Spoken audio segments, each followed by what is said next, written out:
A reading from the 139th Psalm. For it was you who formed my inward parts. You knit me together in my mother's womb. I praise you, for I am fearfully and wonderfully made. Wonderful are your works that I know very well. My frame was not hidden from you when I was being made in secret, intricately woven in the depths of the earth. Your eyes beheld my unformed substance. In your book were written all the days that were formed for me, when none of them as yet existed. How weighty to me are your thoughts, O God! How vast is the sum of them! I try to count them. They are more than the sand. I come to the end. I am still with you. The word of the Lord.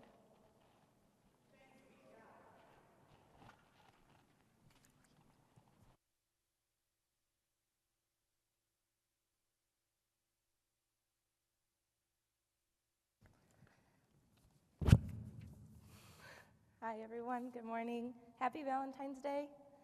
I'm Julia, and I would like to start by saying how humbled I am to be speaking to you today. I have to tell you that when DK asked me to speak, I had no idea why I was even being considered. I felt like I didn't have any qualifications that would make me good enough to share any sort of motivational or encouraging message to you.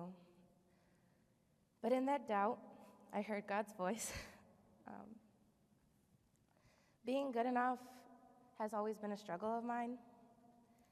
Being good enough for my family to stay together. Being good enough for someone to stay and love me like a friend or a significant other. And being good enough to be loved by God.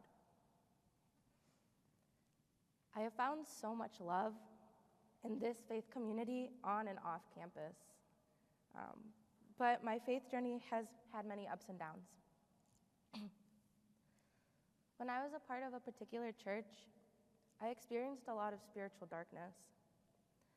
I believe it began when I was young, when I never quite understood the reason for all the things I was supposed to be doing.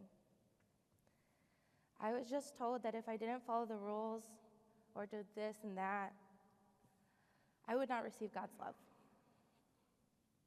I only knew of a God that didn't love me if I wasn't good as everyone else. I felt like it was a competition and that I wasn't making the cut. Looking back, I realized that what is said about comparison is true. Comparison is the stealer of joy. It took my joy away from experiencing God's love.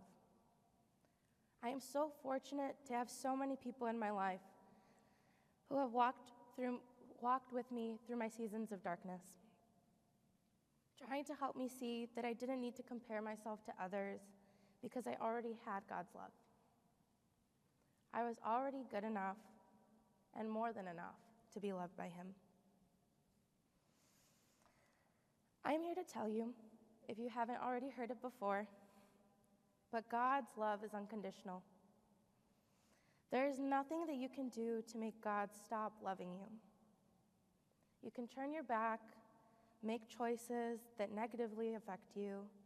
You can be mad or resent Him, and God will still love you. Our God weeps for His children that do not understand the vastness of His love. But let me tell you, you are loved. My identity was made out of love before I was even born, and so is yours. But it took me so long to realize that.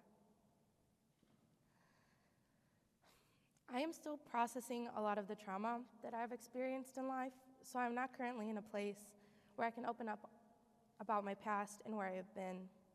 But I can tell you that in the lowest of my lows, when I thought my life had no value, God was there.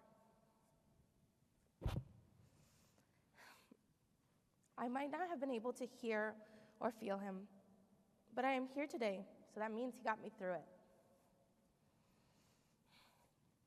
Because I have learned that God doesn't make bad things happen, but he helps guide us through when bad things happen to us. I have struggled with knowing my worth, thinking that all I have been through left me broken and unworthy of being loved by him. But our hearts are restless until they can rest in God's love. So how did I get to speak at this Friday morning prayer? I got here with the help of my family and friends. And by realizing that even when I'm drowning in self-doubt, God chose me before I was born, and he will continue to choose me and love me unconditionally. And he will do the same for you. So leave knowing this: you are good enough and more than enough to be loved by God. You will be loved forever and always, and you can let people know.